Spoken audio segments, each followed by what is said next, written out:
Hey guys, it's Mrs. Zach. I'm going to show you how to use the mesh tool.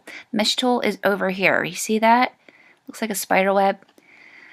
Open a new document if you didn't already. Go to File, Place. Find your apple. And that is not the apple I want to use because it's a little big. I'm just going to use a smaller one. I know I could make it smaller, but I'd rather just use this other apple. Okay. Now over here in your layers panel, you need to lock it. I'm going to do that right now. And then down here, create new layer. Click that. See how it's highlighted in blue? That's how I know I'm in the layer number 2. I will not be using layer number 1. I'm just going to be able to see it. Back to my pen tool. Turn off your stroke and fill. Mine are already off. Make sure yours are too. Let's just start somewhere around here. Do some click and dragging, get some curves in there. It doesn't have to be perfect. This is just for the sake of the mesh tool, so I'm not looking for perfect tracing. And I'm not going to make one perfect for you either, so let's just go with it.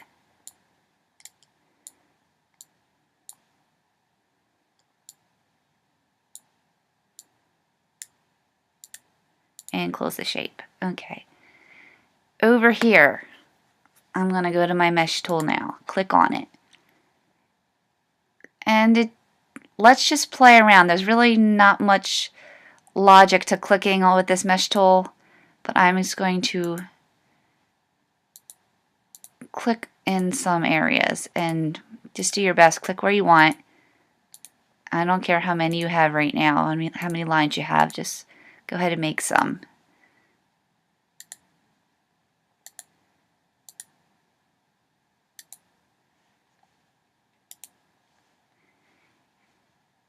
And this is how I like it. There's a lot of ways to do this, but I'm going to move it over. And then I'm going to get the eyedropper tool and I'm going to select the majority of the color is this red. So I'm just going to click in the middle here so the whole thing turns red. Now look at this arrow. It's the direct selection tool. It's different from the regular selection tool because it only selects anchor points. So I'm going to click on that direct selection tool. And this is my mesh, my spider web. Let's say I want this area to be white like this one. So I'm going to click in those areas. Now look very closely at the difference of where I clicked. See this cross? It's red. Red dots where the others are white. Those dark red dots is what is going to be affected when I click on the eyedropper tool over here. Now watch. See? What the mesh does, it adds like a gradient, kind of almost like a 3D feeling to it. So I'm going to continue this. When you see different colors, then try to use that area. So let's try up here now. See those dark red dots compared to the white dots everywhere else? I'm going to hold down my shift key and I'm just going to select some more so it's a larger area. I'll just do this whole side. And I will get my eyedropper tool, click over here, there we go. See that?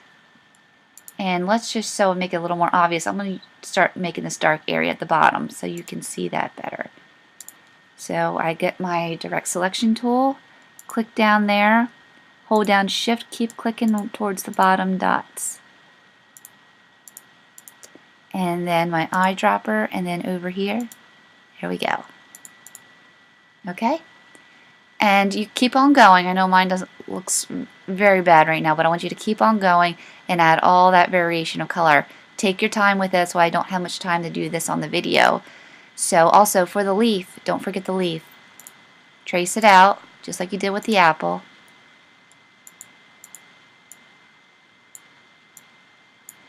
I know that's a bad tracing, but I'm just going to keep on going. It's a leaf, so it really doesn't matter.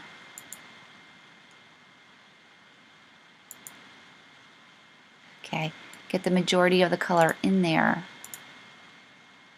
Let's move it on over first so we can see it better. Oh, that's a terrible leaf. And on over. And add your mesh.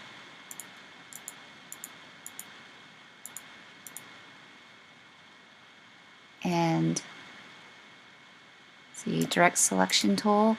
I will do this area over here because I see there's some darker parts. Holding down shift, take my eyedropper, click that area over there. I think that's too hard for you to see, so I'm just going to make it more obvious and add some mesh. A little more mesh. Direct selection tool.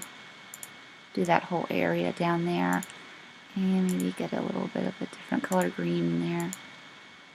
I don't know if you can see this on the overhead projector, but there's slight different color greens in there, and it looks pretty good if you're really close to it. You can also add the white part of the stem and also this brown stem over here. Alright guys, thanks.